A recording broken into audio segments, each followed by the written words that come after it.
Okay, good evening, everybody, and welcome to the council public meeting for Tuesday, June the 10th. I'll call this meeting to order. I need to read the public hearing statement. If a person, public body, or specified person does not make oral submissions at a public meeting or make written submissions to the City of Richmond Hill in respect of a proposed official plan amendment or zoning bylaw amendment, the person, public body, or specified person is not entitled to appeal the decision of the City Council to the Ontario Land Tribunal and may not be added as a party to the hearing of an appeal before the Ontario Land Tribunal unless, in the opinion of the tribunal, there are reasonable grounds to do so. So, having said that, I just want to be clear for the folks that are here in the chamber with us today. Thank you for coming, and also for anybody that is joining us online. This is a council public meeting, which is slightly different than a council meeting. And basically what it boils down to is this meeting is a legislated opportunity under the Planning Act for development applications to be introduced to the public and for the public to make comments back to council about those applications, and that's why you're all here tonight. We do not make decisions that are final on any of these things tonight. It really, as I said earlier, is an opportunity to hear from the public and get input from the public. So what you'll hear is the motion that we'll be dealing with tonight on each of the three applications that we have is to refer all comments back to staff. Okay, so we're not making a decision on whether we're approving or denying the application. What will happen is once those comments go back to staff, the planning staff will do the rest of their process and analysis and so on and so forth. And at some future date, the application will likely come to council for a decision. The other thing I just wanted to mention is the way the format works tonight is the application will be introduced by a member of our planning staff, and then the applicant has an opportunity to present as well. Each of those presentations will be no more than 5 minutes. And then following that, anybody from the public that would like to speak to council is more than welcome to come up. And you've also got 5 minutes, and that'll happen at the podium here in front of us. We do have a fair number of people that I think will likely want to speak tonight. So if we can keep it to 5 minutes, that would make sure that everybody gets home in time to have their beauty sleep, and no one needs their beauty sleep more than I do. So anyway, so that's the way that will happen tonight. And so we'll adopt the agenda now. I need a motion to adopt the agenda. Councillor Tree, Councillor Davidson, all those in favor? Opposed? That carries unanimously. Thank you. Disclosures of pecuniary interest or the general nature thereof on any members of council? Seeing none. Okay, so the first item that we have is request for comments, official plan and zoning bylaw amendment for 11 head-on gate. And I believe we have Elaine Leung from our staff to introduce the application. Thank you very much, Ms. Leung.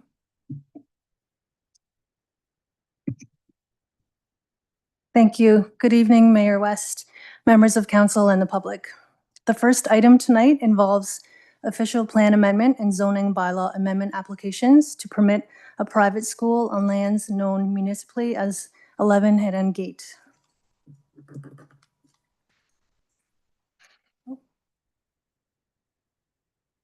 The subject lands are located on the northeast corner of Head-End Gate and Major Mackenzie Drive West.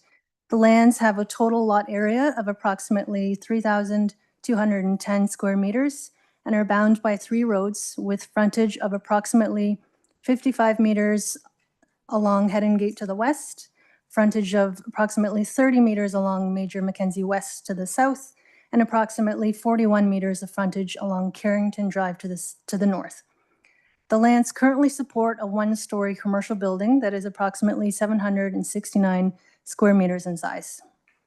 Surrounding land uses consist of single detached residential dwellings to the north, Cordave Parkette to the east, Major Mackenzie West, and additional low-density residential lands to the south, and a 1-story commercial plaza directly opposite the subject lands on Head-End Gate to the west.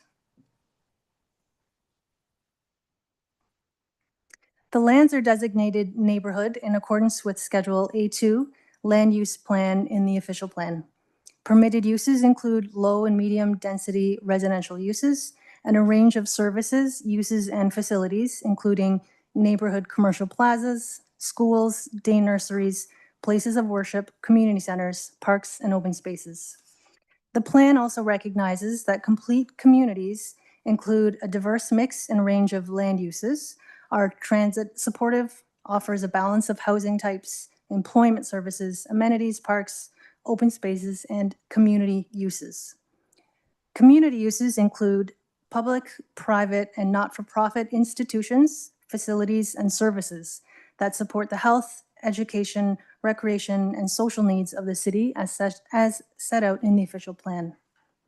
With respect to the current zoning, the subject lands are zoned local commercial 2.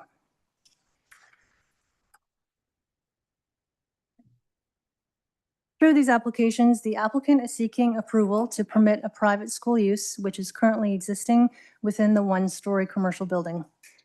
Vehicular access is currently provided via a driveway from Head and Gate.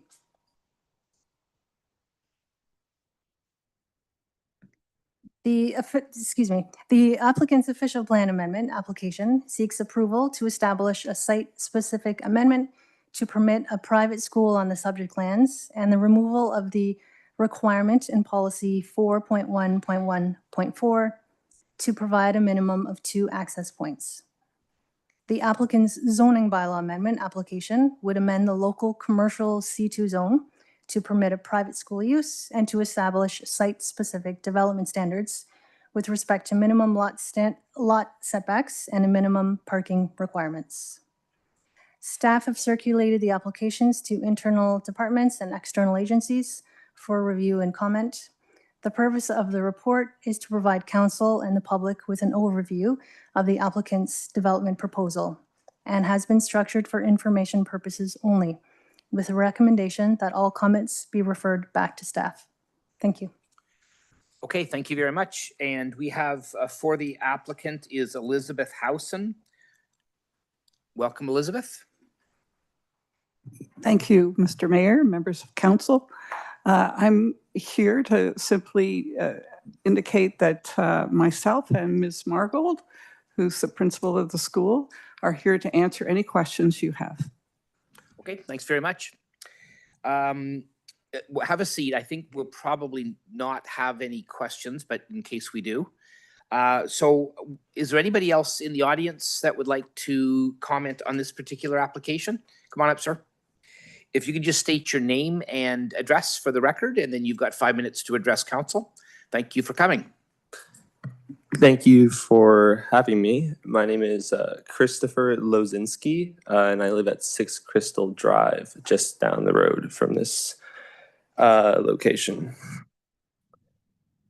Yeah, I've grown up a few hundred meters away from this facility for the last almost 15 years, attending St. Anne's Catholic School across the road at Major Mac, and having St. Mary Immaculate Public School and Pleasantville also be in the area, allowing for lots of families to send their kids to public education. And I've watched how my neighborhood has changed and grown over time with me, as well as watching many new families move into the area and kids attending those same local schools that I did.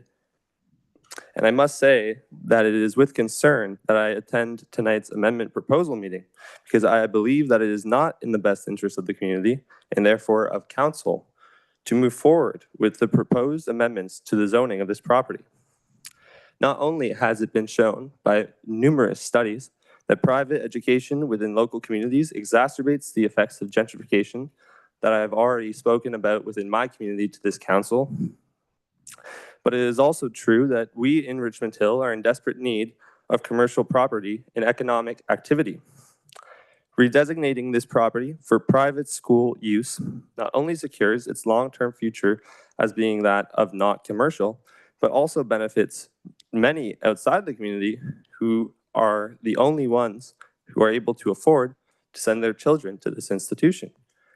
Additionally, it does not make sense for me why we would have a for-profit institution in a community that allows for said institution to use its public space.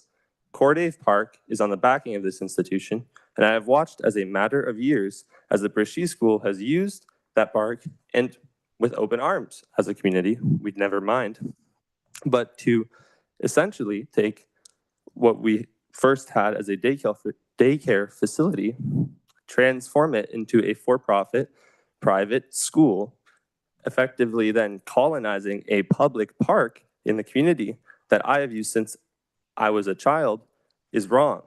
This facility does not have the proper required physical space for activities like gym class or outdoor recess that many schools require by Ontario education standards and by Richmond Hill bylaws.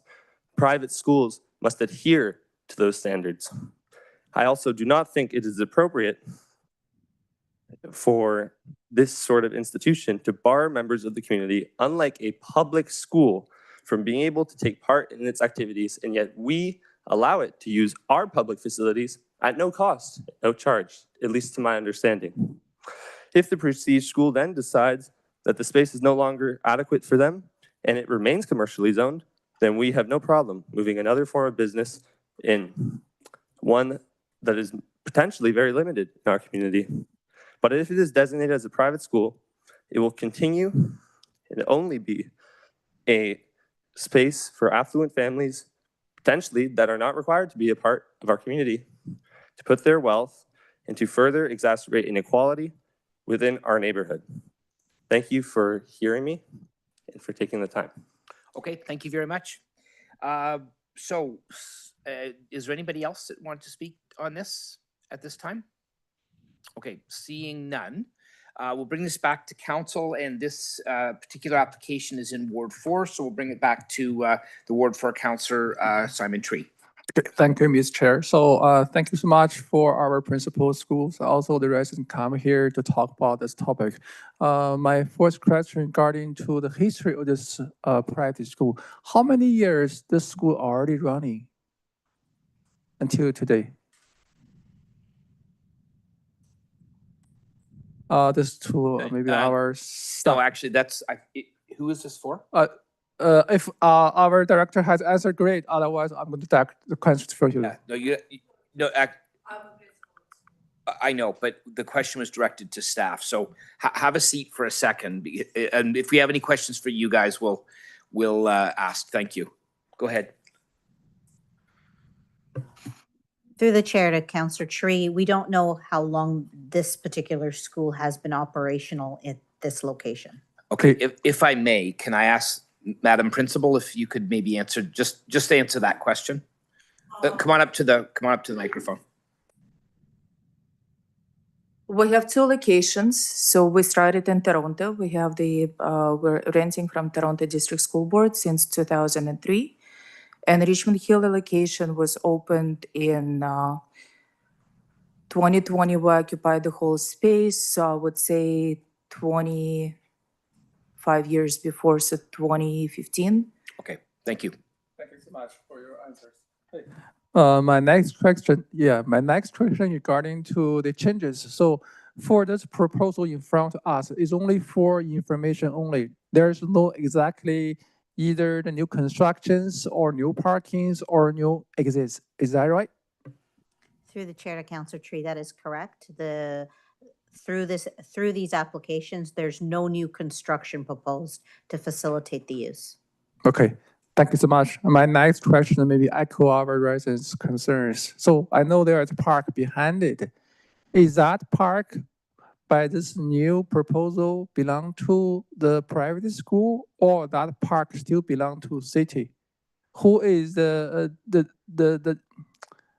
say the duty or the coverage for that park? Is still shareable, or it's going to be still owned by city but shared with that private school?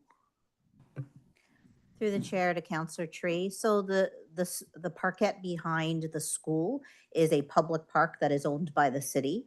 We maintain it. We maintain control over the park. If there were concerns with respect to the use of the park, that would have to be brought to the city's attention, and then we would look into the matter. I don't know if that has been brought to our attention prior to now, and we would have to kind of look into that further for you. Okay, thank you so much. So just for your information, last year I had a conversation with our park team regarding to use that park to be the community gardening. So at least by 2024, as I know, that park belongs to city. So we're trying to propose a gardening solutions using that one.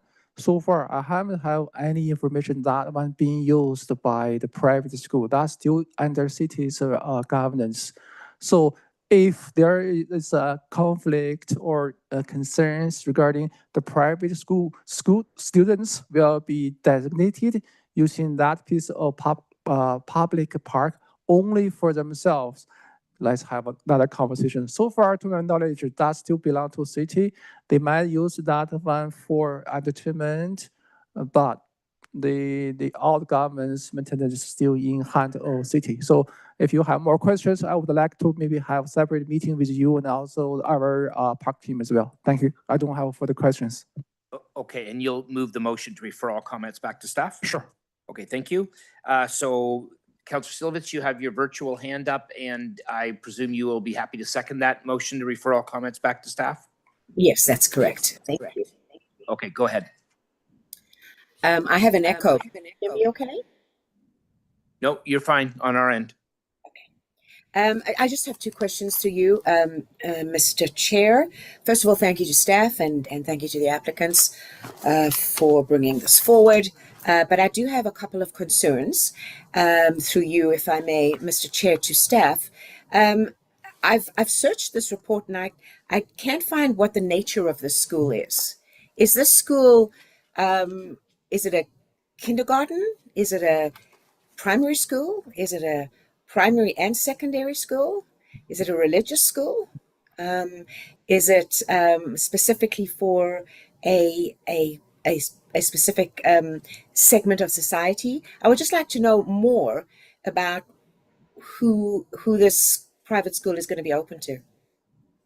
Through you. Okay, Ms. Janetta? Through the chair to Councillor Silvitz. So it is our understanding that this school is caters to both elementary students as well as some high school students. So the full range of grades from kindergarten to high school. I don't know the proportion of students in the kind of elementary versus high school, but that is what we've been advised.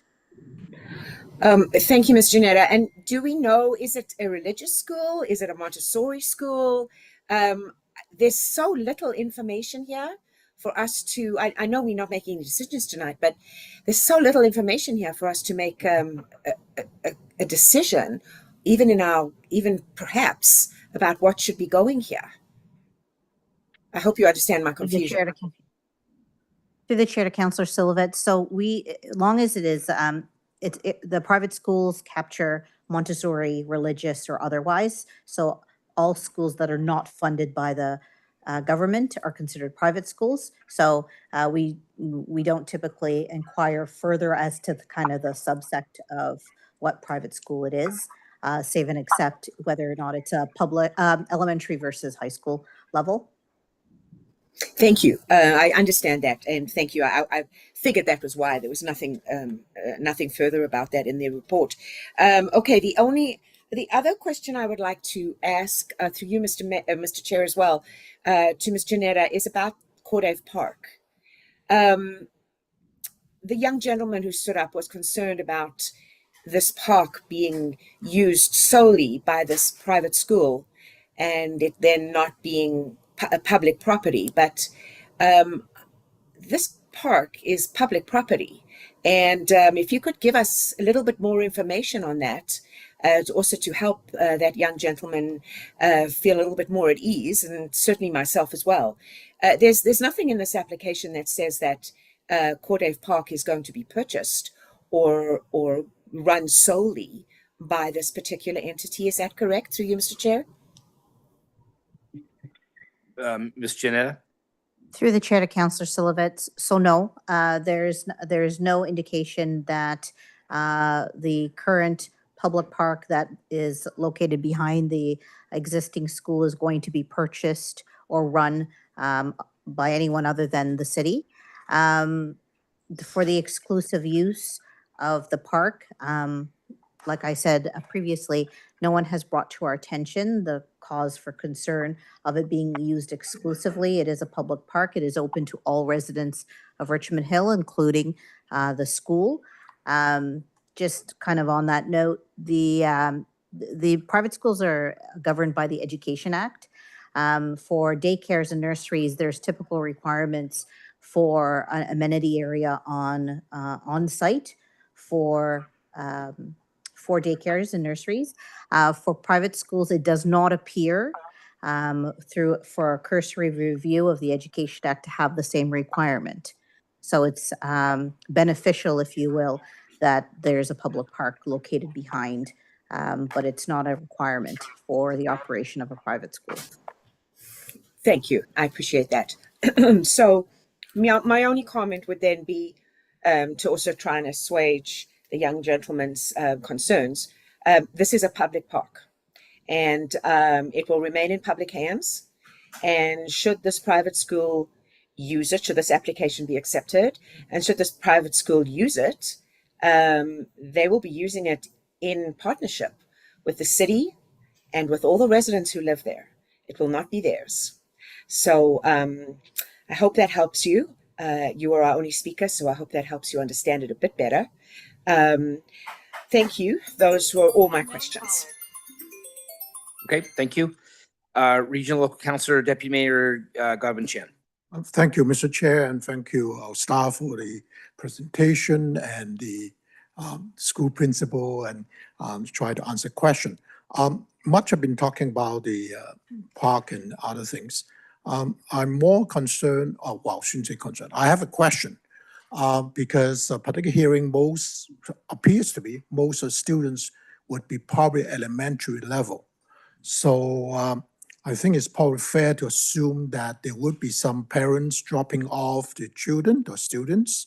And I'm also noted in the staff report, there was some mention about for schools that ought to be, where there should be, 2 access points.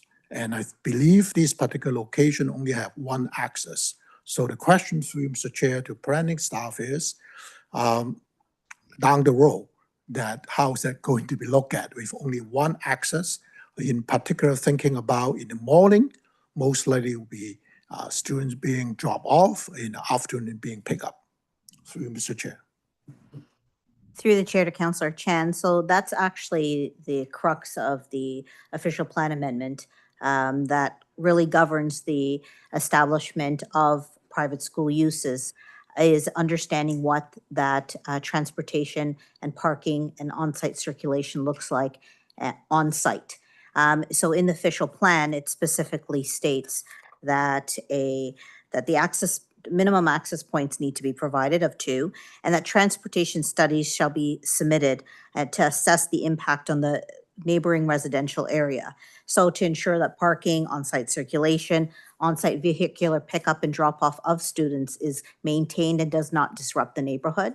So consideration of those factors alongside private schools are kind of a key point in looking at providing these sites in neighborhoods. So the applicant does only provide currently 1 access point.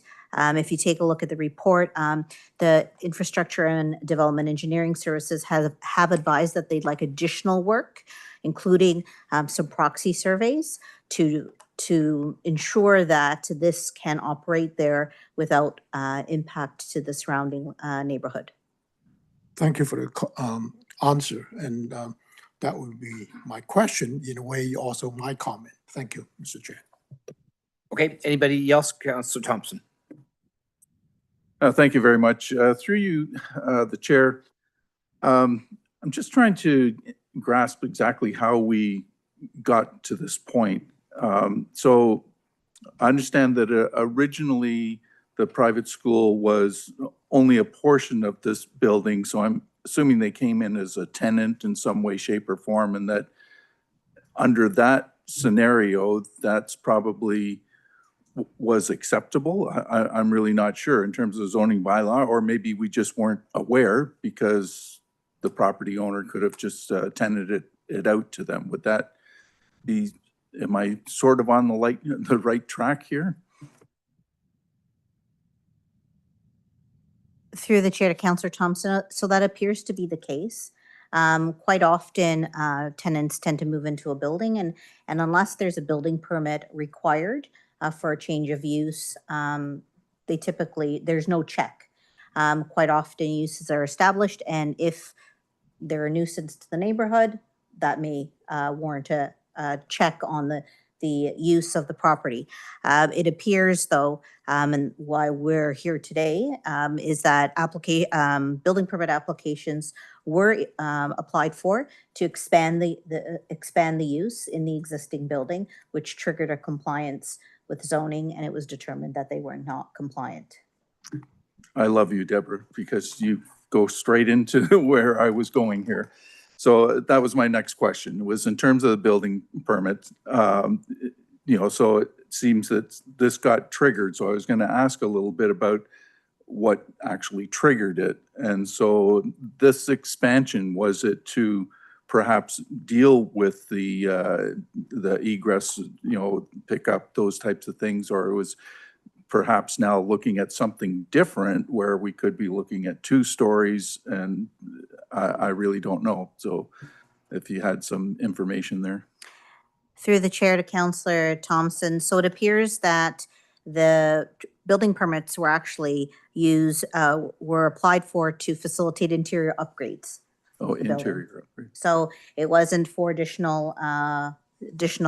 addition to the building or exterior changes. It was primarily to facilitate interior upgrades to convert the entire building. So whereas previously it was a portion, so it's probably to take down interior walls between the units to make the school larger and occupy the entirety of the building.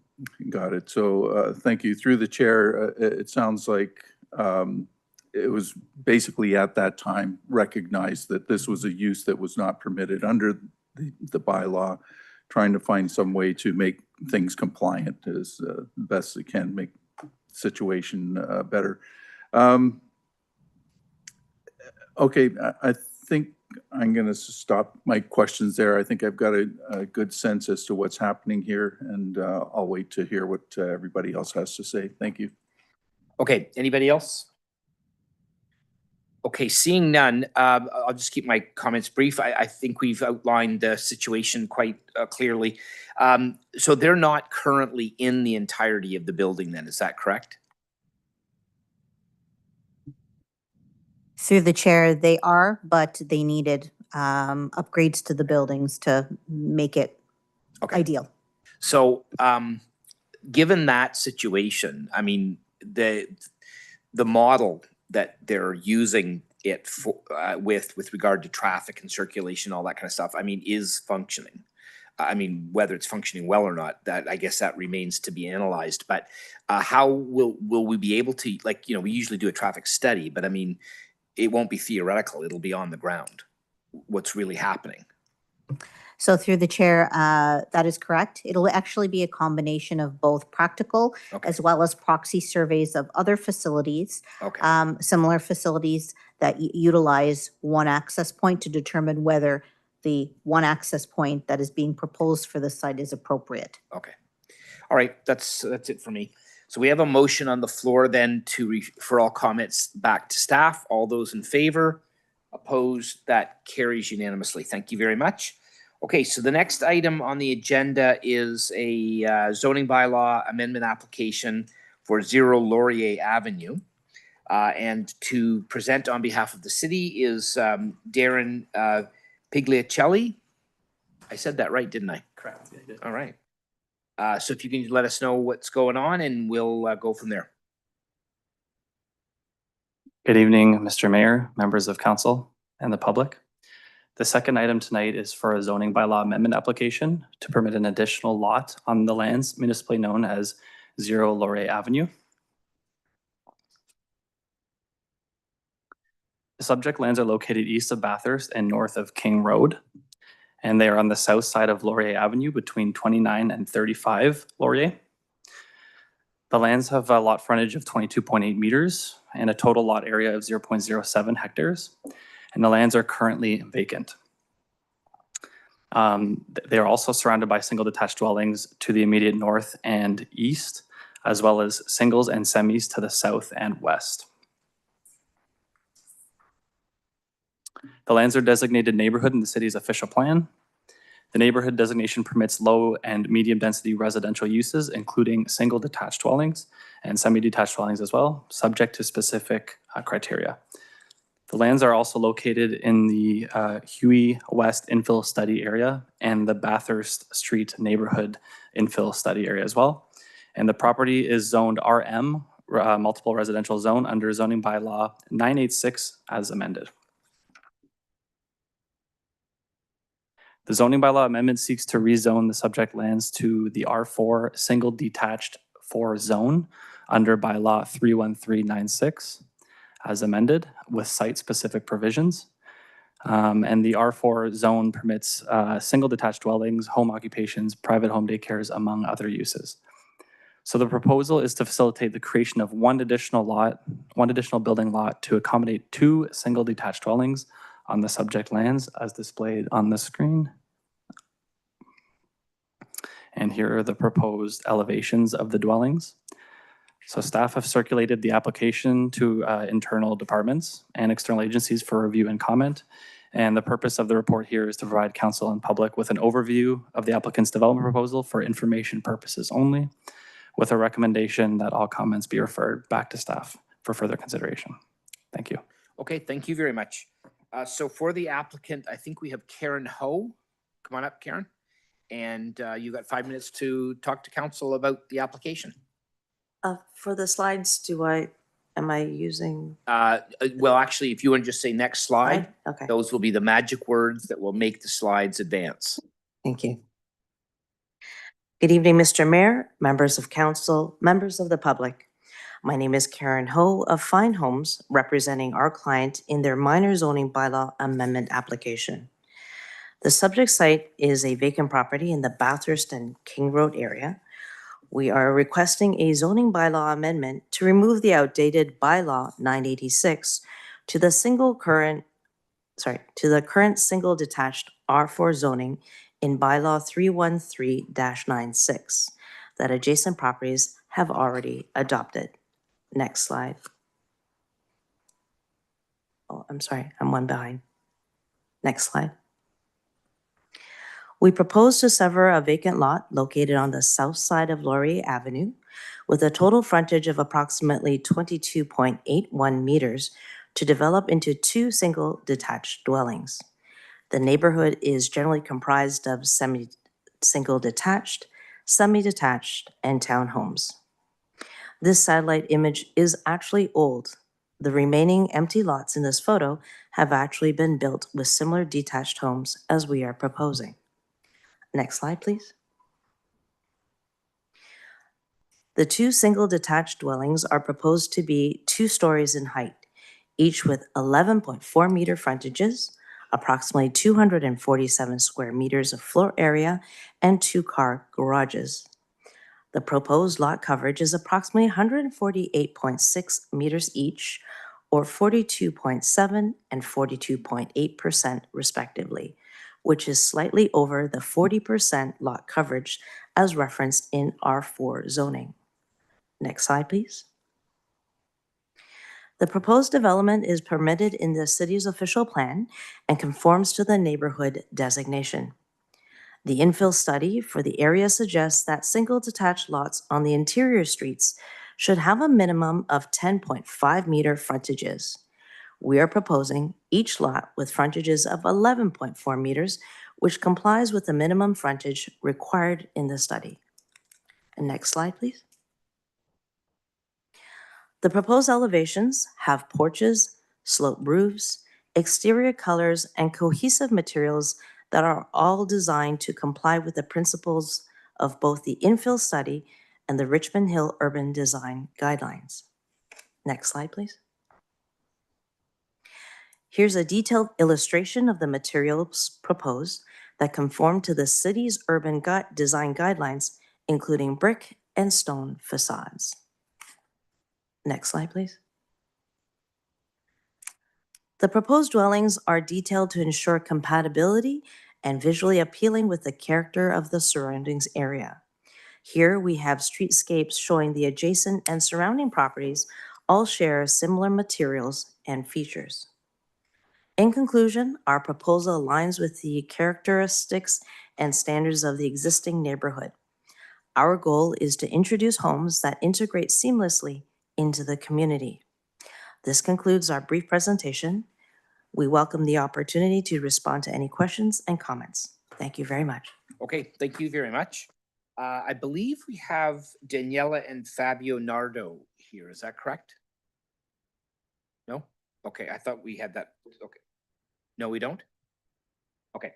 All right. Is there anybody in the audience? You can have a seat. Thank you, Karen. Is there anybody in the audience that would like to speak to this particular application then? Okay, seeing none. This is a Ward 1 thing, so we will bring it over to Councillor Ward 1, Carol Davidson. Thank you. Thank you. Through you, Mr. Chair, to staff, we did receive some correspondence from local residents who are concerned about a retaining wall, which goes from this vacant property, I guess, to their property. And they're also asking for, to really be tapped in on where this stands. Is it, let's start with the retaining wall. Is when if this gets approved, are there normal procedures to ensure that surrounding areas don't end up having any damage due to the new construction for the infill? Through the chair to Councillor Davidson. So with respect to the retaining wall requirement, that will be done, that will be reviewed as part of the building permit applications.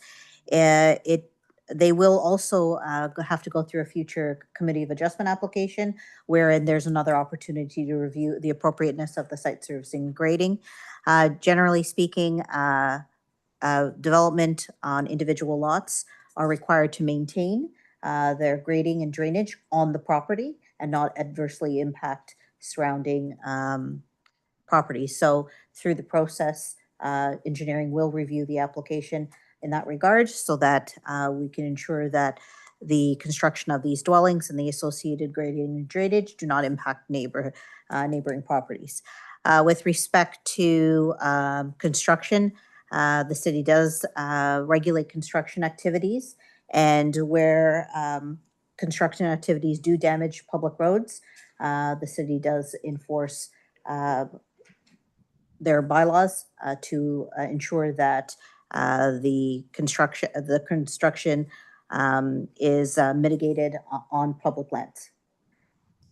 Thank you, through you, Mr. Chair. And also, residents are looking to really have access to the latest information and follow along with the progression of this application and also the plans. Is there any consideration, or is there some way they can apply to get emails, or how could a resident keep up on a specific development application? Through you, Mr. Chair. Through the chair to Councillor Davidson. So the interested parties can register with the city clerk's office, so they can be notified of any additional information related to the proposal. Additionally, if they wish to review the plans and drawings that are associated with the application, they can contact the planner on file, and they will be able to be provided access to those drawings. It will be incumbent on the interested parties to touch base with the planner on file to see if there's been any changes made, generally speaking. And like as I mentioned before, the clerk's office will advise for any notification if they request formal notification. Thank you, through you, Mr. Chair. That's good news. This is just the very first step.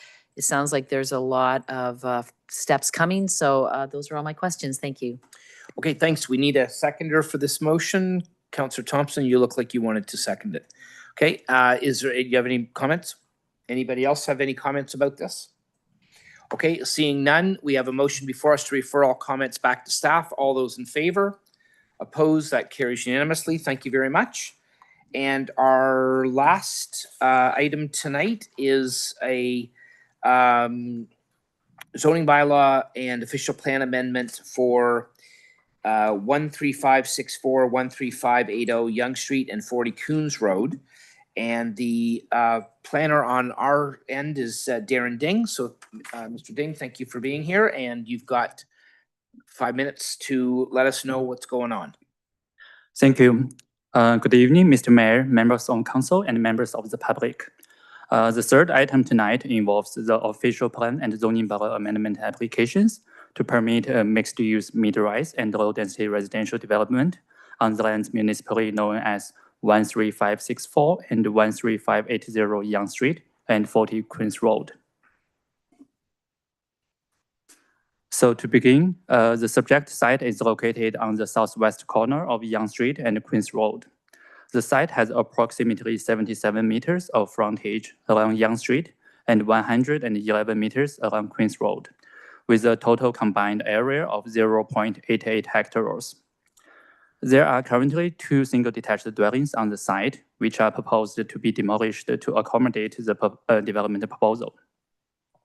Surrounding land uses, including single detached dwellings to the north and west, vacant lands to the south, and Young Street to the east. On the other side of Young Street are future medium-density residential blocks referred to as the Young Zone. So the subject site is designated neighborhood, natural core, and Oak Ridges local center in accordance with city's official plan. Specifically, the western portion of the land's 40 Queens Road is designated primarily neighborhood with a small area designated natural core. The neighborhood designation permits low-density residential uses, such as single-detached dwellings and medium-density residential uses, subject to specific criteria of the official plan.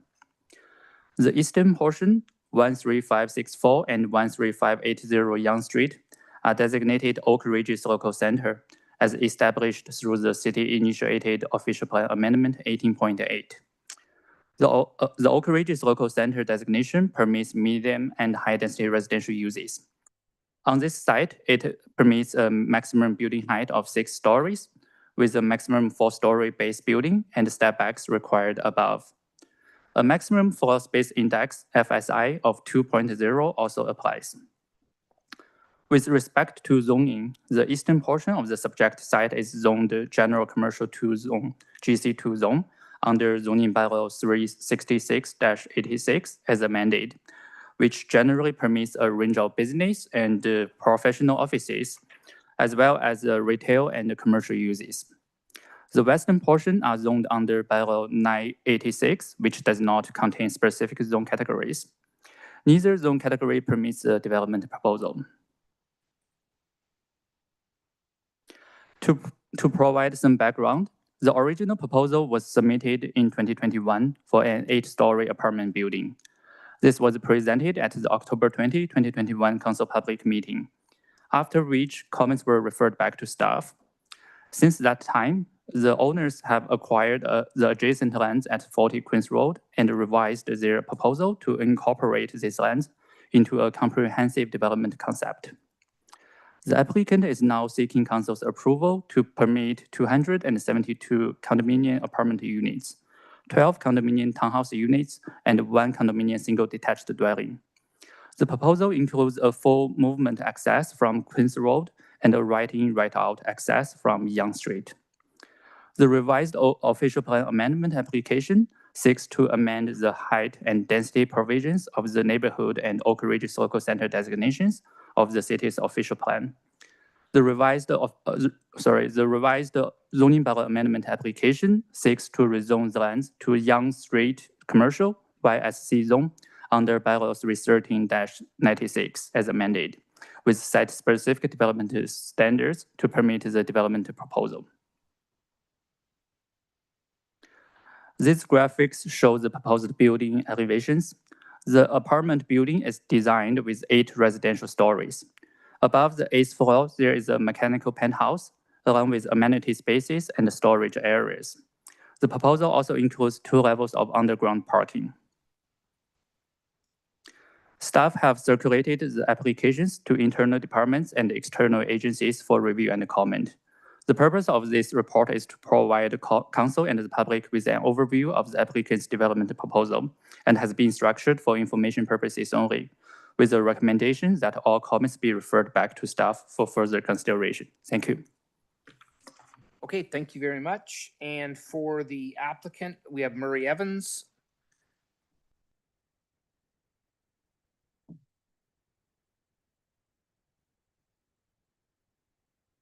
Welcome, Mr. Evans. Thank you. Good evening, Your Worship, members of council. Murray Evans, I'm here on behalf of the property owner.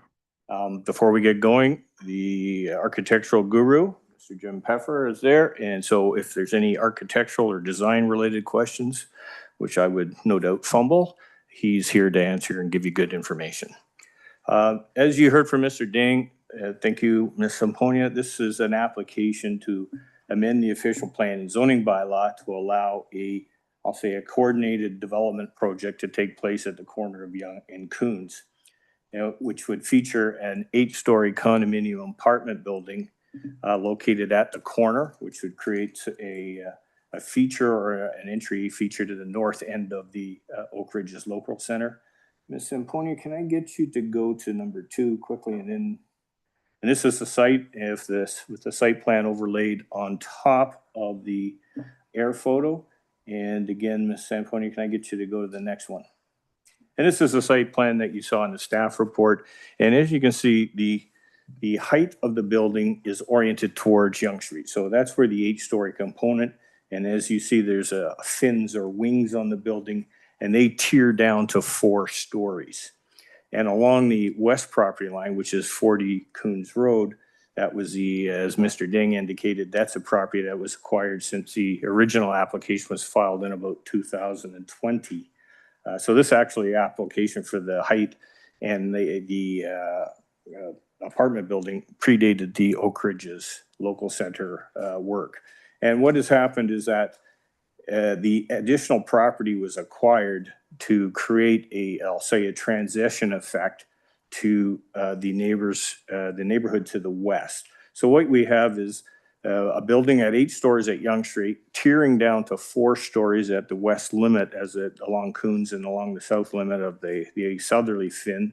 And then we have 3-story townhouse units. There is a single unit at the end, but for all intents and purposes, it's a single family dwelling, or it's a townhouse function. And it's part of the condominium. So our grouping, they use the same access, they will use the same amenity spaces, they will have access to the same garbage pickup and what have you.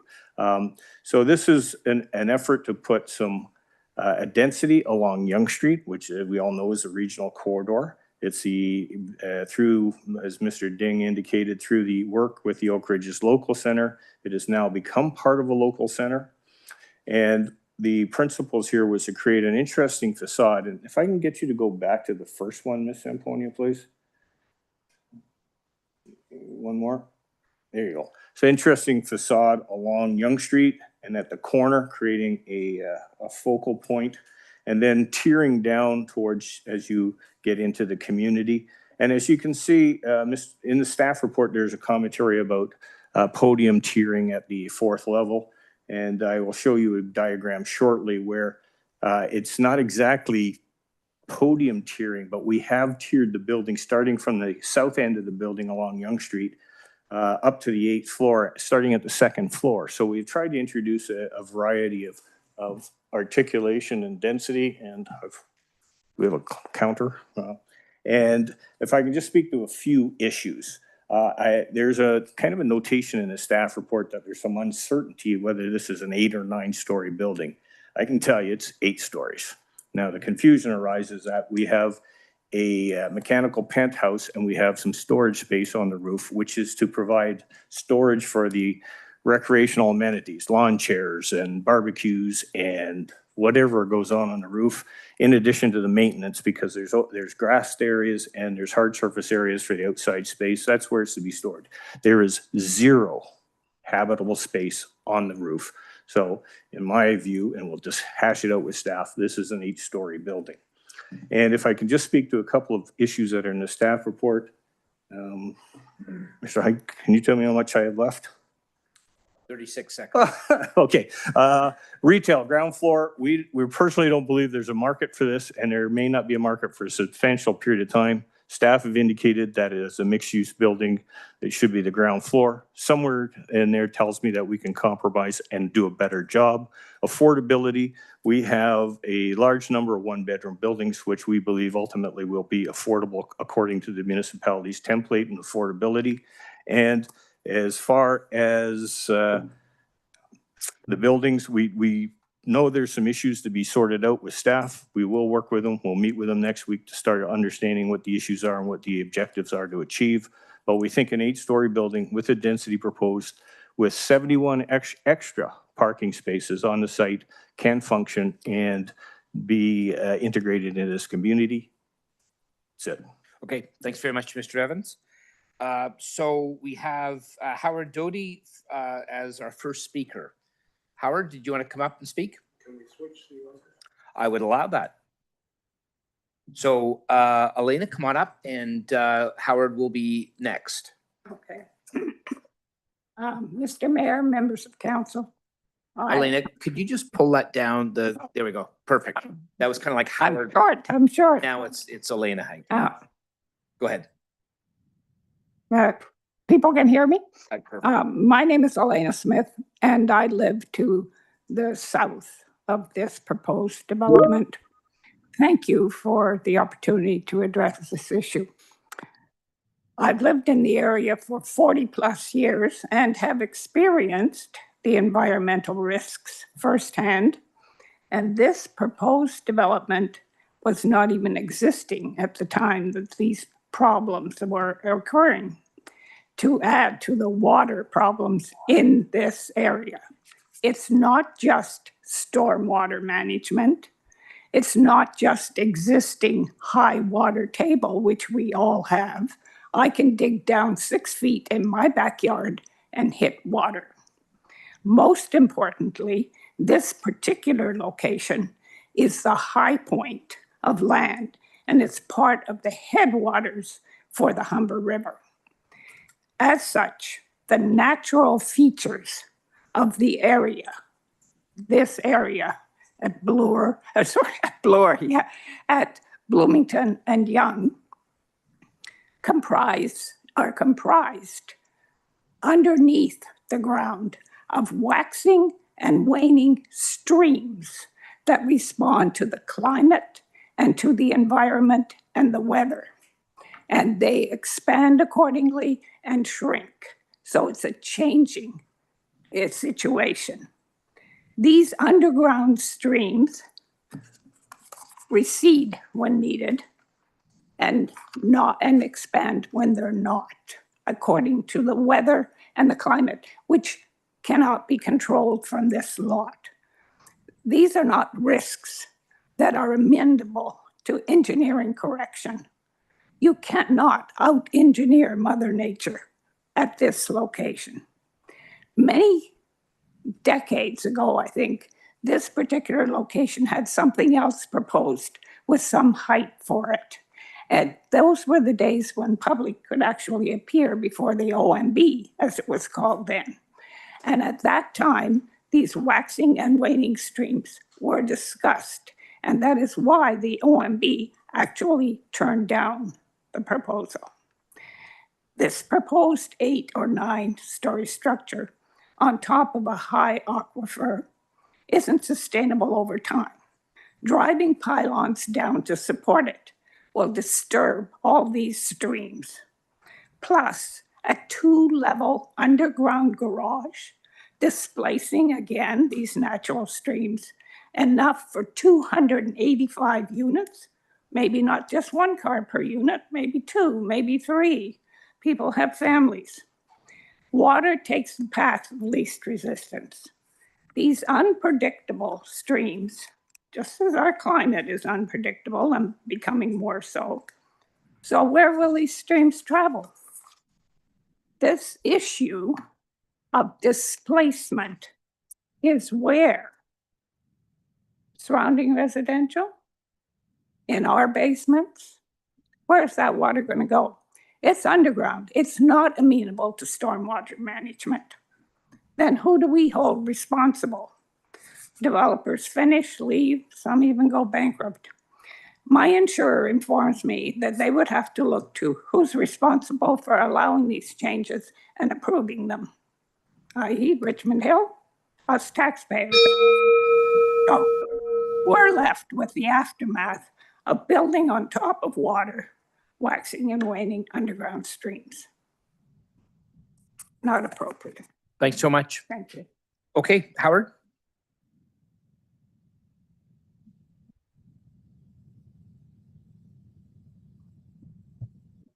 Thank you, Mr. Mayor, councilors, public. I'll be very brief. I'm here not only on my own behalf, but also as ex officio member of the Beaufort Hills Homeowners Association, the president thereof unable to attend tonight. I'm here to point out that this particular piece of land has been a subject of controversy for a very long time. And as the previous speaker mentioned, there have been previous attempts to develop it. They have not succeeded. We represent well over 200 homeowners to the direct west of this proposal. And we will be strong in our objection to it. All I want to do tonight is to say that Councillor Davidson seems to be opposed to it. To the degree that she is, and to the degree that council is, we will give them our wholehearted support. It is our belief that this is inappropriate for all of the reasons that I have been mentioning here from time to time over the past 40 years. The Oak Ridges moraine, population density, traffic issues, issues of groundwater management, issues of flooding, and all of the other subsidiary matters that have been unfortunately either ignored or compromised, having to do with Ward 1's development since the 1980s, the early 1980s, when I moved into the area and had been assured by town planning department and council that we would have a minimal disruption. We have had maximal disruption, and this is just one more difficulty. But it's a difficulty that I think can be reversed because of the awareness that is now being shown by council to environmental issues. Those are the simple points that I wanted to raise tonight. We will be back when this proceeds to another level. Thank you. Good, thank you very much. So anybody else, come on up. We'll take you one at a time. If you can just state your name and address for the record, and we'll give everybody a chance that would like to speak. Hello, my name is Gavin Musaid at 10 Cynthia Crescent. Hello, Mr. Mayor, our fierce, Councilor Davidson. Been living there for 39 years. I agree with my neighbors here, absolutely. And beside the point, I want to disagree with the gentleman who went up ahead there and he said it's an 8-story building. It's wrong. It's a 9-story building. I don't care what's on the top. It's still a 9-story building. And the reason it's going 4 stories to the back because coons go uphill.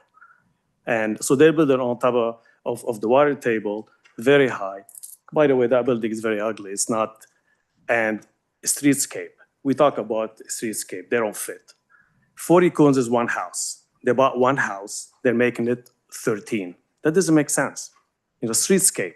On Cynthia, we had few that got severed. They got one lot. We all know that. They're gonna get 13 on one house. And that house had a pool. And when he cleaned the pool last time, his water went into my backyard because it goes all the way high, it goes all the way down. And those townhouses, I hope they're about 8 feet high, because if they're any more than that, my next door neighbor got 20 foot in height for his garage. There's no way they're gonna build townhouses on a hill that is 30 feet high. It doesn't fit in the neighborhood. Absolutely not. Thank you. Okay, no, thank you very much. Who's next? Come on up, sir. Just name and address for the record. Stephen Gooderham, 5 Cynthia Crescent. Been there for 33 years with my family. When we first moved in there, the park where my children used to play was always dry. Lately, the park is closed more than it's open. It's flooded. Another example of flooding is my neighbor just moved in at 57 Cynthia Crescent behind me. They were told by Desjardins Insurance Company that they're in a very high risk flood area and we don't want to insure you for your mortgage. So some bickering went along and negotiations. They have to pay a much higher premium for their insurance. The reason why is all these severances keep happening. And the builders, their main issue is, we're going to take down a few trees and we're going to plant many trees. I don't care how many trees you plant. These trees are 50 years old. They have a root system and a canopy that slows the water down. So we just keep tearing down, throwing some trees up, the builder makes everybody happy. And these other buildings, we've had some severances. I thought, well, none of them really improved the neighborhood. This is the most outrageous plan I've ever heard in my life. We're going to be towering at one of the highest points in the GTA, over top of everything. It does not fit in this neighborhood. We have single dwelling houses on estate lots. You're going to jam this stuff in there? Doesn't work. There's no streetscape. Characteristics of the neighborhood doesn't fit. This plan should be turned down immediately. Thank you. Good, thank you very much. Anybody else? Come on up, ma'am.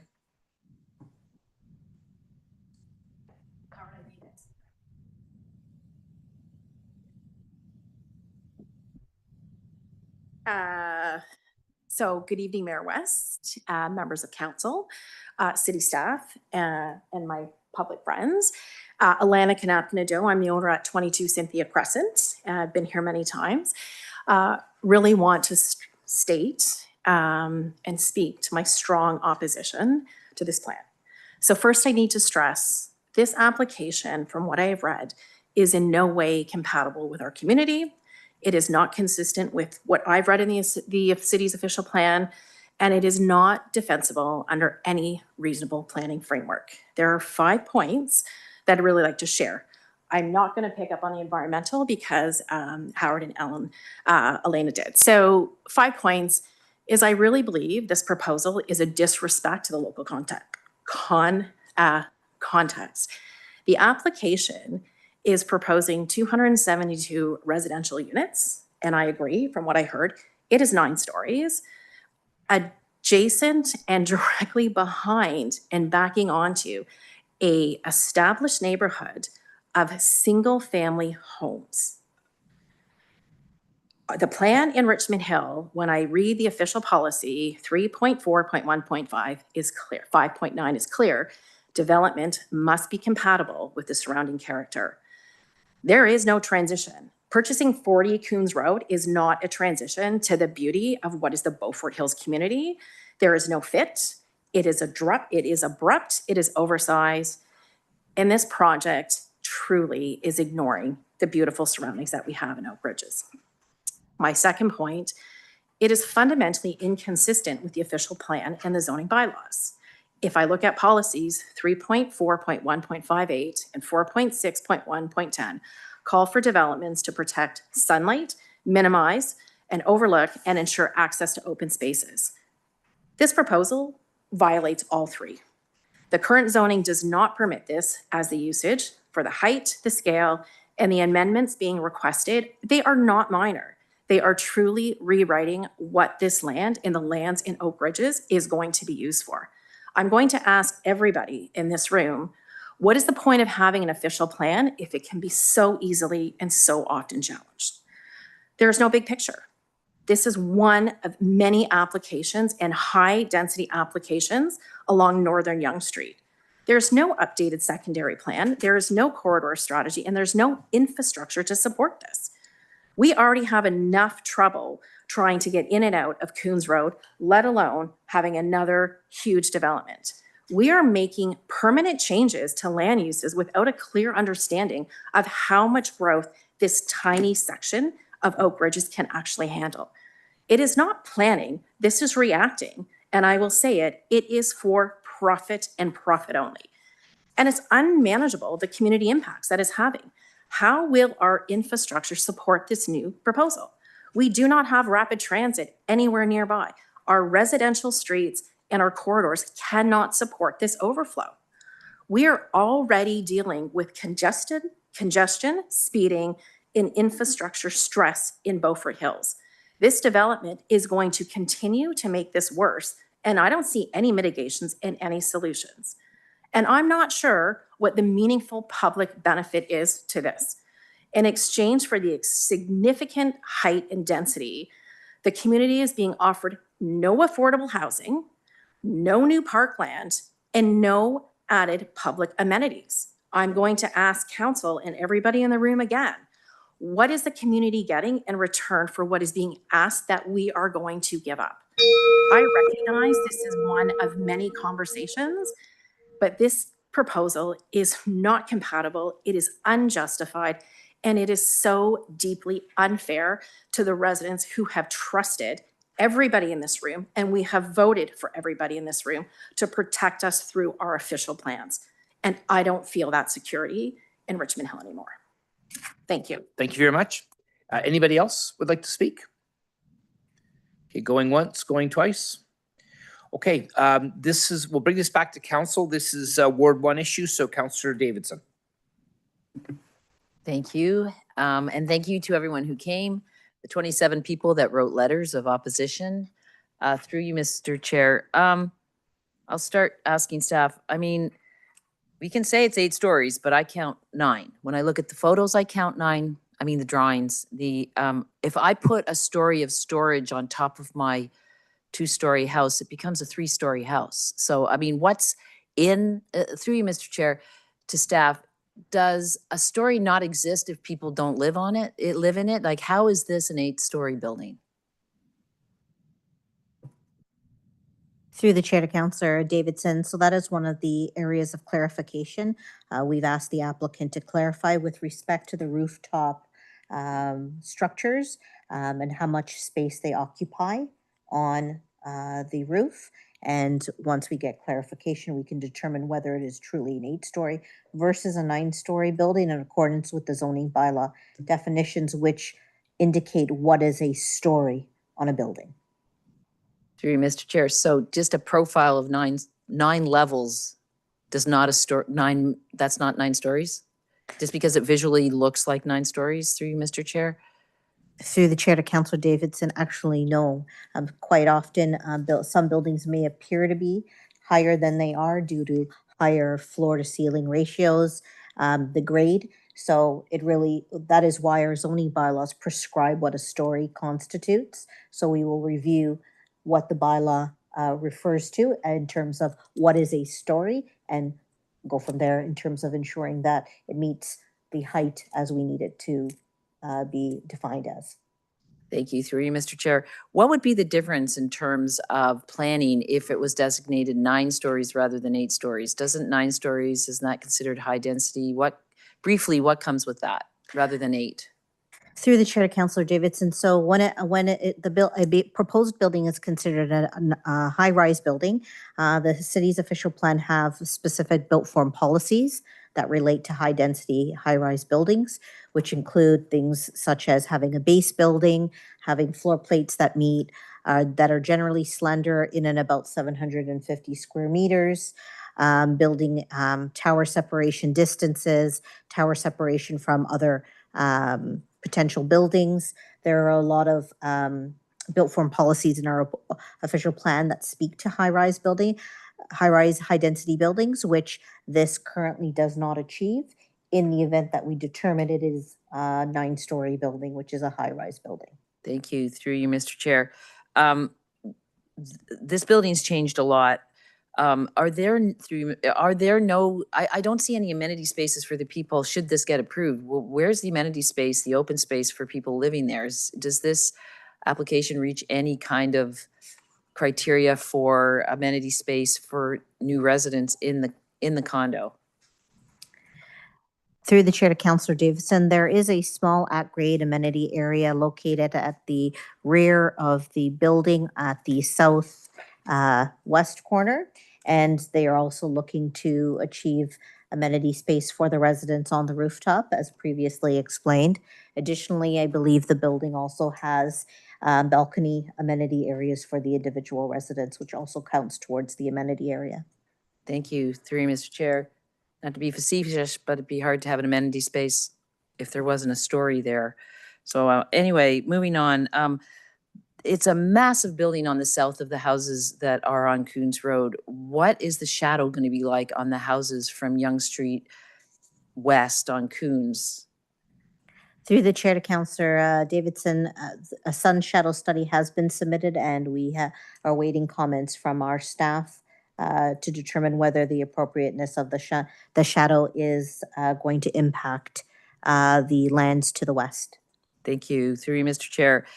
So it really concerns me, the entrance from Coons Road, because there's already a huge problem with speeding and too much traffic on Coons. There's a school, an elementary school on Coons Road. The only way someone turning left out of this building to go west on Coons is their first opportunity to get out of the neighborhood is going to be Bloomfield, which is a small residential street that's going to be inundated with cars, or whizzing by the school. So I think at whatever we build there, it has to be right turn only out of that building. There's no way people should be able to turn left onto Coons Road. It's already overtaxed. Also, the applicant mentioned that this is the Yonge Street corridor. It is, but it is not an MTSA. It is not a main transit area. And while it's great to say we have GO trains there, anyone who lives in Oak Ridge just know there's virtually no trains. There's a couple in the morning, a couple at night. There's nothing on the weekends, nothing in the evenings, nothing during the day. So anyone living in this condo is going to have to own a car. So now we're adding 400 cars to this neighborhood in a very environmentally safe neighborhood. And I don't see how these are going to get in and out of Coons Road and a right-hand turn only onto Yonge. So traffic concerns me. I agree with the retail amenities. I'm not sure how you determine that retail's not something that maybe benefit the neighborhood, when anyone in this neighborhood, if they want a liter of milk, have to travel south to the main drag of Oak Ridges. So I'm not saying you're wrong, but I'm not sure how you determine that it's unwarranted here. Also, I echo what some of the residents said. The province has taken so much planning out of the hands of municipalities, and I agree, this does not look like the neighborhood. The province has decided build, build, build. So I feel that all we have to make the city that what we want is our official plan. We just changed that area from 4 stories to 6, and now we're being asked to change it to 9, 8.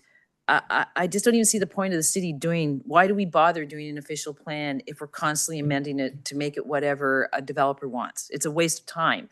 So I hope we can at least hang on to some of the planning process by saying, this is our official plan and it should fit our official plan. Those are all my comments. I do want to stress to the folks here that this is the first step and your opposition has been heard loud and clear. Thank you. Okay, thanks very much. Councillor Silovitz, I see your hand. Do you want to second this? Actually, Councillor Yes. Davidson, you're going to refer all comments back to staff, right? Okay, Councillor Silovitz, you want to second it? I shall. Okay, Thank you. Go ahead. Thank you. Thank you, Mr. Chair, and to our staff for this very, very comprehensive report, and to the applicant for their presentation. I just have a few questions. Councillor Davidson nailed most of what I was going to say as well. With regard to community benefits, if I could, through you, Mr. Chair, how do we as the city square the community benefits with this particular site? Would it be, there's no parkland to dedicate, so would it be through cash in lieu? How does this work to, if we want to look at this, as Councillor Davidson said, as a community benefit, what is the benefit to the city? Through you, Mr. Chair.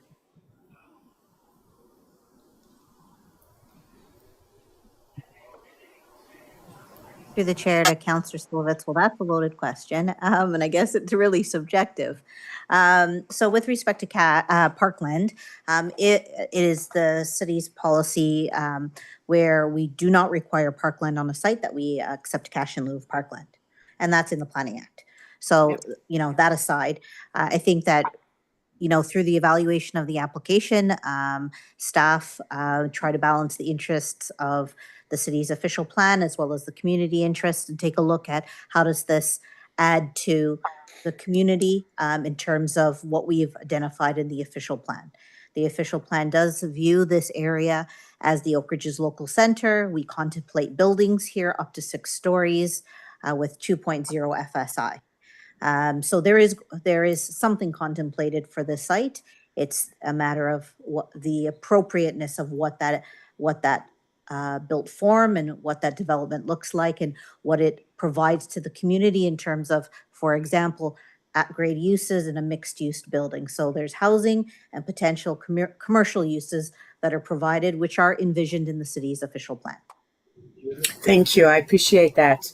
I would humbly suggest that the applicant looks at some form of retail at the bottom of this building to conform with the plan. I mean, if we're going to, you know, pick on something, I think that should be it. It would be nice for the people who live here to perhaps have a convenience store, dry cleaners, coffee shop, just something like that that's of convenience to them. As Councillor Davidson said, everything else is very far away. So I would ask that they look at that. I would ask that one more question before I go there. Through you, Mr. Mayor, to Ms. Janetta, affordable housing. How are we looking at the 24% that affordable housing is supposed to be applied for the city in this particular site? Because I don't see any of that here. So through the chair to Councillor Silovitz, based on, so for all new developments, we ask that the applicant submitted a affordable housing tool to kind of demonstrate how they're achieving or demonstrating the official plan conformity with our affordable housing policies. The applicant has not achieved the minimum requirement, and we flagged that in the report. For these types of developments, they can be achieved a number of ways, as you've seen in other development applications with this particular agent as well has represented a number of applications through commitment letters to do, you know, some sort of assisted mortgage. A lot of these types of developments are able to achieve some affordability with respect to pricing on 1-bedroom units because the cost of those units tend to be lower and meet the affordable housing definition as prescribed by the region, which is also based on CMHC definitions for affordable housing. So it's a different way of achieving affordable housing. So there are a number of ways that the applicant can do that, and we're not quite satisfied based on the report that they've explored all the options to really demonstrate compliance with the city's affordable housing policies. Thank you for that clarification. I appreciate it. So my only comments that I can make is I am also concerned that there's no green space being left here for the residents. That is a concern always. And I agree with Councillor Davidson that it's so difficult for us as members of council and those who are elected and those who have to make decisions when we do undergo public consultations and stakeholder consultations, as we did for OPA 18.8, that an application comes in and it's above the requirements. Yes, everything is appealable. We know that. But I would perhaps in this particular situation to try and appease the residents just a little bit more, if it's possible. I don't know that it is, but perhaps the parameters of what is inscribed in OPA 18.8 are are attended to. In other words, a six-story, four-story base. Perhaps lower your FSI to be closer to the 2.0. I know it meets the 45-degree angular plane, but I believe there's room to maneuver. I do look at the townhouses on the west side as a step down into the neighborhood. I'm not an architect, but I can imagine this applicant could have extended this building, and you could see more building there, as opposed to the 12 townhouses and the one house. So that it does form a wave, which is what we always look for. That's just my own comment on that. Just looking at my notes here, I think that's all I wanted to mention. I urge the applicant, and we know Mr. Evans very well, and we know that he does, and Murray Evans, to continue the discussions with staff, continue your discussions with the local councillor and the regional councillors, because this is on Yonge Street, and perhaps there is a way to reach some kind of middle ground that not everybody's going to be happy with, but perhaps to the established residents, they might be happier than they are right now. And this is very difficult. These are very difficult discussions. And as your elected officials, we understand how difficult they are. But on the other side of the coin, we also understand that we have to comply with provincial legislation.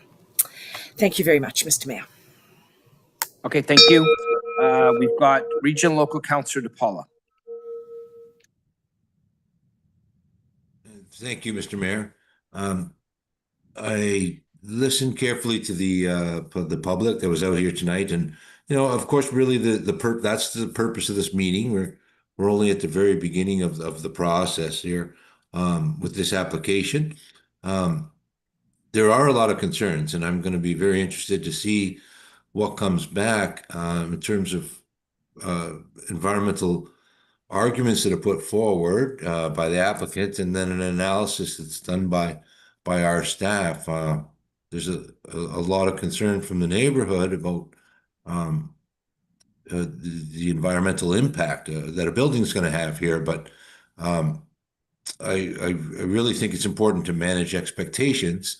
And we've just gone through an official plan amendment process, and this is a designated local center, and this is Yonge Street. And as we plan the entire town, we planned for a much lower density along Yonge Street in Oak Ridges, and we have no choice. We're required to absorb about 100,000 more people by 2050, and the majority of those residents are going to be further south on Yonge Street, and I hope the residents in this area, it's such a long way away, but it's not really. We're all in the same city, and the residents in South Richmond Hill are absorbing 70-story buildings at Highway 7 and 40+ stories at Yonge and 16th, and even in excess of 30 stories at Yonge and north of Elgin Mills in Yonge and Bernard.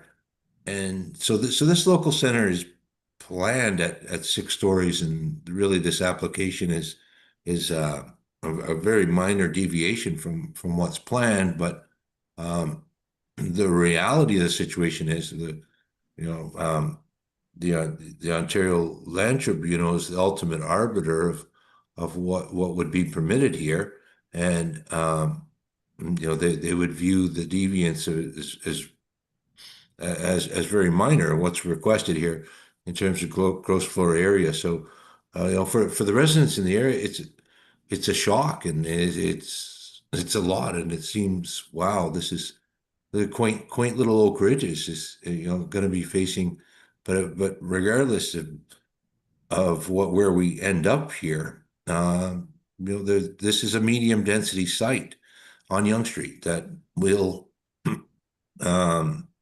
very likely have a building, and there will be some other buildings in this area and on the other side of Yonge Street, and I think given that, and the inevitability, we've got to look at things like this. This is going to be an entrance feature when you approach Richmond Hill on Yonge Street from the north.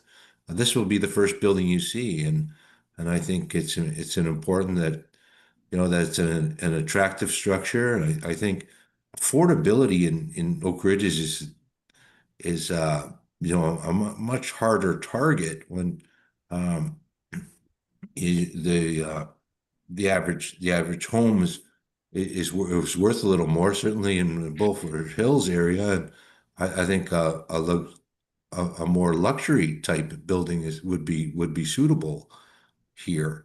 So I think affordability is going to be very difficult to achieve, but it looks like the applicant is making some efforts to do that. So to me, it's an excellent transition. The fact that there's more, the larger the site that's developed comprehensively, and generally a better situation, and to go from 8 stories and step it right back and right down to townhomes is a nice transition from Yonge Street. Vastly different from what exists today on Yonge Street, but given the nature of the planning for the future, this is a very nice gentle transition. And in fact, the Yonge Street's a lot lower. Coons Road rises immediately, and this 8 stories here will not seem as obtrusive as it would on other points of Yonge Street, because the road just naturally descends as it reaches Yonge. So I'll be looking forward to see what our staff has for us when this comes back to council. Thanks, Mr. Mayor. Great, thank you. Deputy Mayor, Regional Local Councillor Chan. Thank you, Mr. Mayor. Thank you, staff, for the presentation. The agent, Mr. Evans. Specifically, I'd like to thank everyone who actually came in person. After all, no orders came tonight, but anyway, thank you for coming in, and also people who written in to state your views. My colleague spoken before me touches on a number of things. I'm not going to spend too much time with 8-story and 9-story. The bottom line is the local center said 6 stories. So whereas 7, 8, 9 is all above 6, which is what is stated. The other thing too is the ecological, and we all are really talking about it. The staff report actually, even though it's still preliminary, already touches on where the land is sitting is sensitive to how I can see it, the landform conservation area.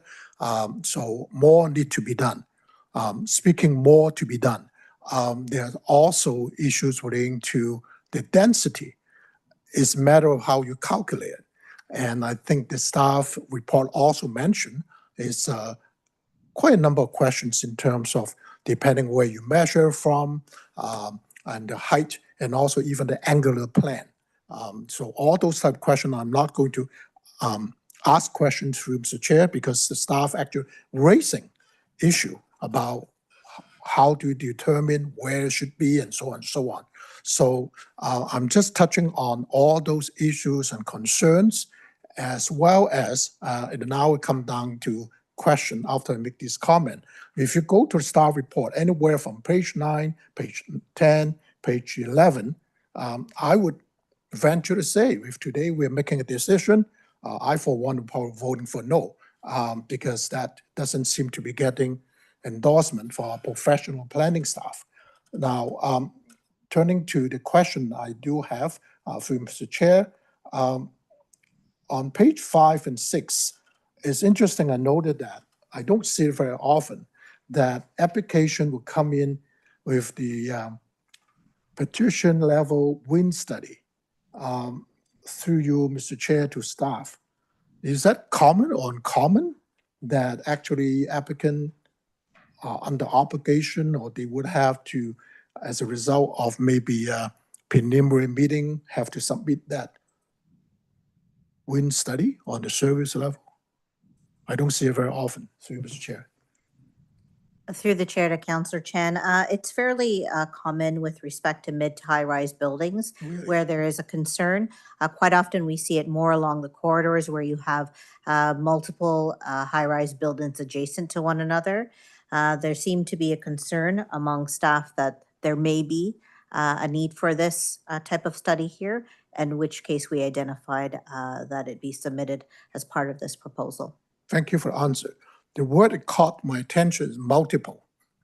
I honestly don't think this is a site for multiple apartment buildings. That's point number one, and that's why I raised that question, because I can see that if that's like my colleague talking about young and 7, young and 16, it's a different story. Having said all that, I have to say the very first slide Mr. Evans present to us, it looks fantastic.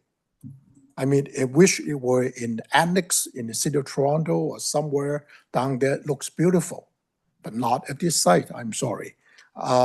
And again, although I don't live in the area, I frequent the area enough to know, and it's already mentioned it, that particular corner is really way elevated from a topological standpoint.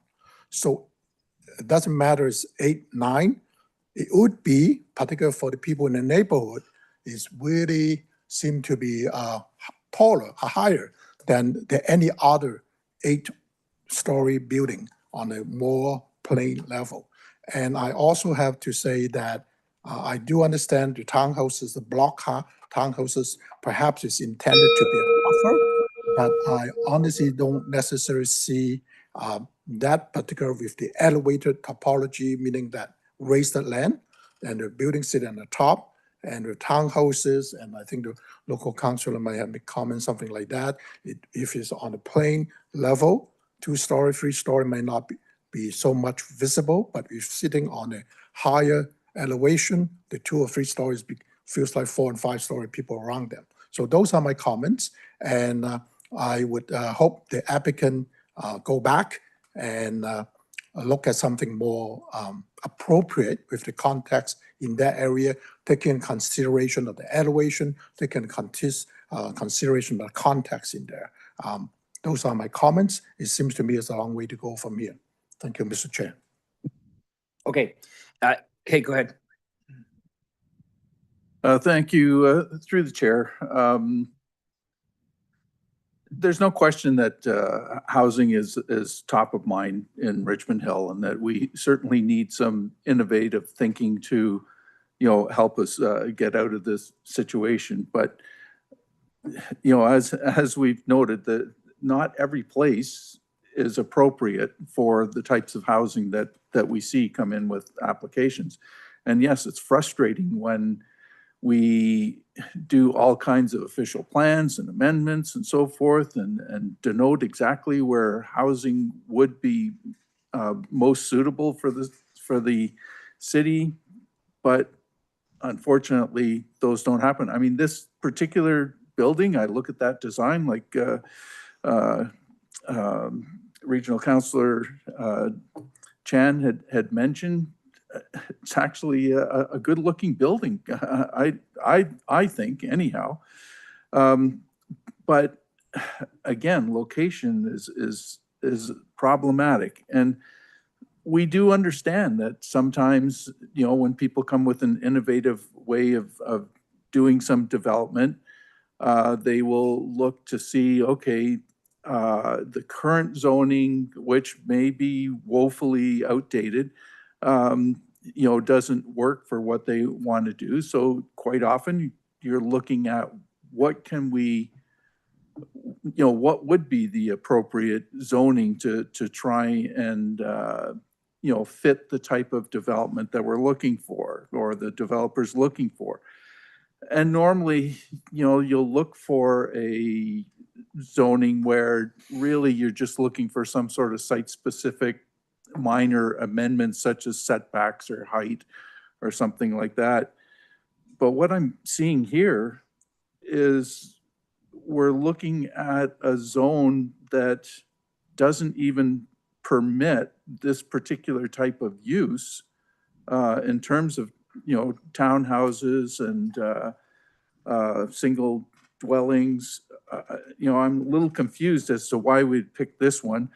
On top of that, the density, looking for 4 times the density for the proposed zoning bylaw that you're looking to move to. So I'm really confused as to why we're even going down this path when it doesn't even come close. Yeah, it just makes no sense to me. The only other question that I would have here is that if this supposedly would be the best fit or zoning bylaw to amend to, it doesn't look like it would even comply with the 50% lot coverage. I mean, but I'm just going visually from what we're seeing here. So I'm quite confused as to why this is even being brought forward with what we're seeing. So those are my comments. Thank you very much. Okay, Councillor Sri. Okay, thank you, Mr. Chair. So through Mr. Chair to the audience here and also the residents. So welcome to our City Hall to have your voice concerns raised up here. If you drive along the Yonge Street from Highway 7 to Bloomington, we have two maybe the highest points. The one is Yonge and Stouffville. That's is really highest. If you're standing there, you can see a lot of far down to the south. If you drive a little bit north, then the second one is actually the Cocoon areas. Cocoon Road is the second highest point of our city. So from Starbucks, which is down there, until Bloomington, this is all the uphill. So I used to ride and then also running there. So I know the condition there is challenge. If you put a really high buildings just right in front of that location, if you look around within 2 kilometers, if you draw a circle there, we don't have such high building at all. And now Oak Ridge, there is a new building beside I think Shopper Drug Mart. That new building is I believe it's 6 or 7. If I remember correctly, so I drove past there. That's maybe the highest building for the Ward 1 so far.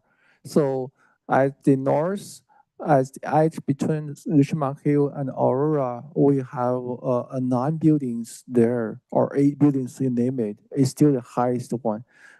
So I think the location, as all the council members mentioned, location is so critical. We know we need to intensify Yonge Street, but that location is really not a good spot. So try to lower down the densities of the height to meet not only the city's regulation here, also the concerns raised up the residents living by as well. Thank you.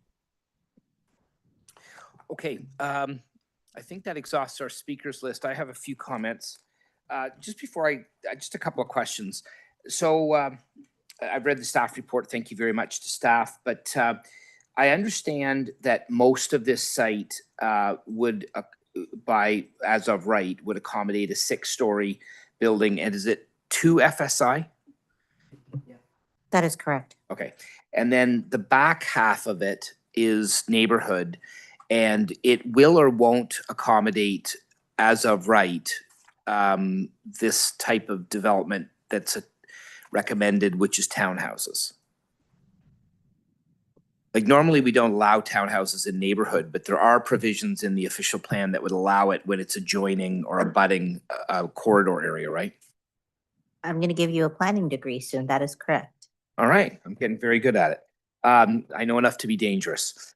Okay, so what I just want to confirm that, and I asked that because I think it's important in a forum like this that the public also understands the facts that are kind of planning facts, and then the facts that are maybe not as carefully considered under the Planning Act. And I think that's really important.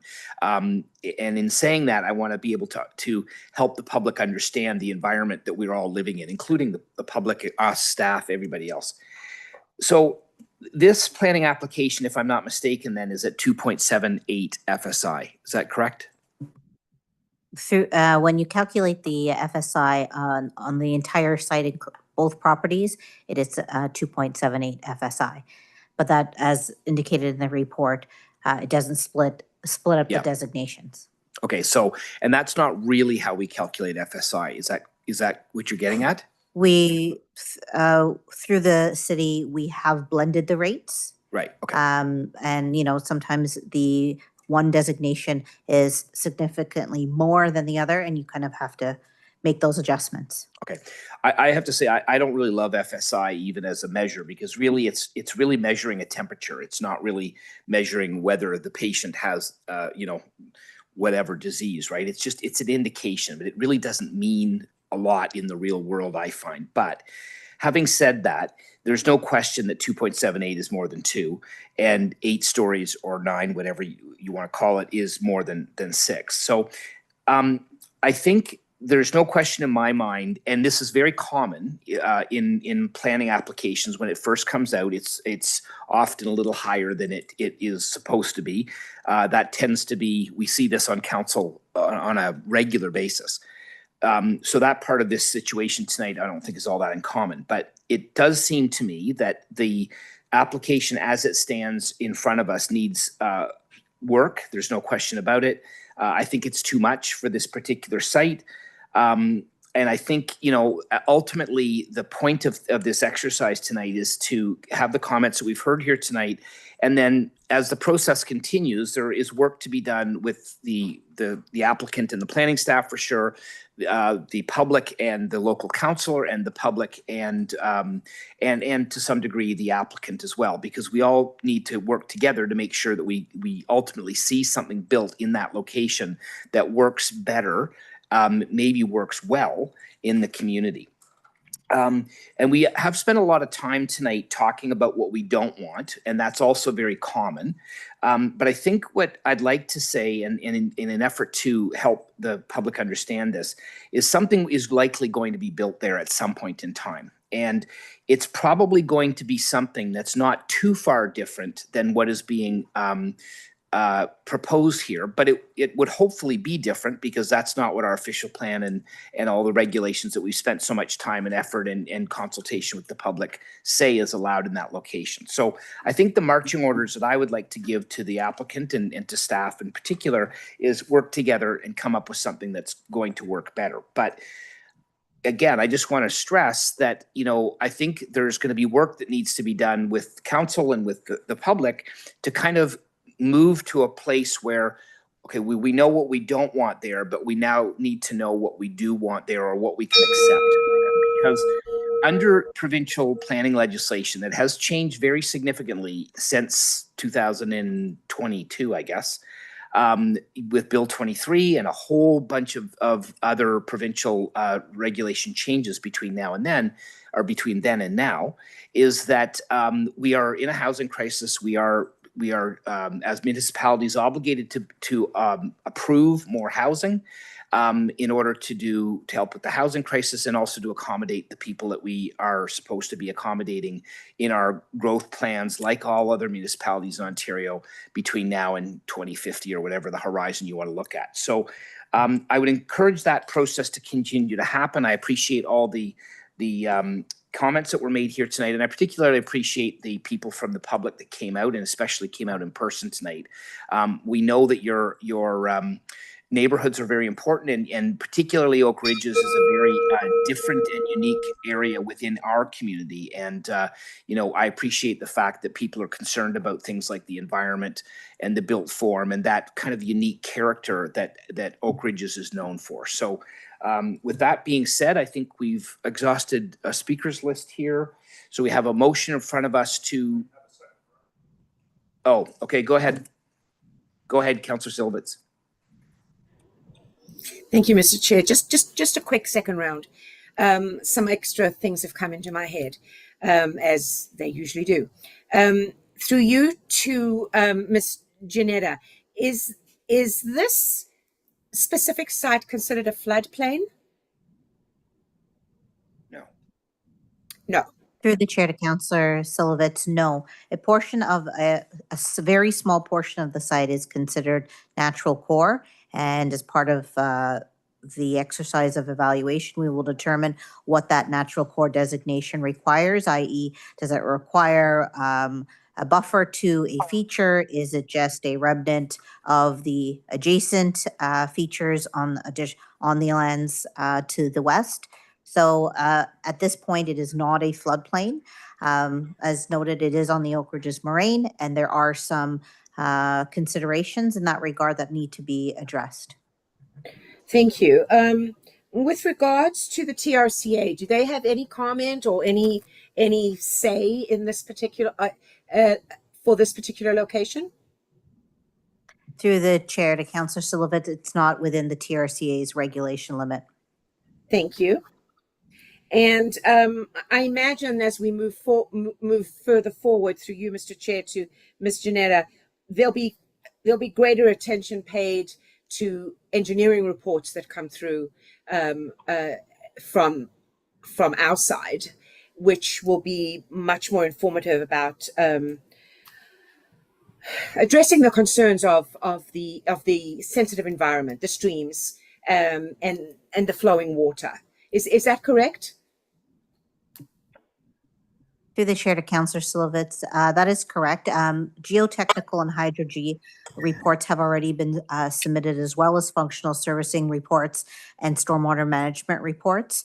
In the event that that does not satisfy city staff in terms of the site conditions, further studies can be requested. And, you know, as we look to other areas of the city, for example, at North Leslie, where there were very sensitive lands, similar studies were done to ensure that building was done and it was sensitive to the site conditions, including and but not limited to not having basements in certain dwellings. So as part of the investigations that this application will undergo, all of those things will be considered. Okay, thank you. I look forward to reading all of that. And my last question to you through the chair is: we're currently undergoing discussions for our comprehensive zoning bylaw. Is this particular location in any way part of anything else that's going to come forward with regards to the comprehensive zoning bylaw? What comes first, that or this?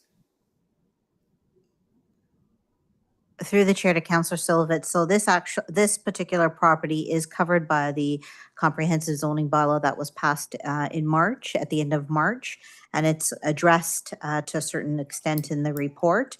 So this application would amend the comprehensive zoning bylaw when it does come into full force and effect. It currently isn't because it has been appealed to the Ontario Land Tribunal. Yeah. Okay, thank you. I was just a little bit, I wanted to be sure of that. Thank you very much. I appreciate that. The only thing I want to end is, again, by saying thank you to everybody, especially everybody who spoke this evening. You're so eloquent. And everybody who wrote in the letters. Your voices are very important, and we do listen. And we are here to listen. However, as was stated by some of my colleagues, this is Yonge Street. And something is going to be built here. So let's work together, everybody, and try and find the best possible built form that can go on this particular at this particular location that can make them, you know, make us happy, and some kind of middle form for everybody. Thank you. Okay, thanks very much. So seeing no other comments, we have a motion before us to refer all comments tonight back to staff. All those in favor? Opposed? That carries unanimously. Thank you very much. And we need now a motion to adjourn. Councillor Thompson, Councillor Tree, all those in favor? Opposed? That carries. Thank you very much.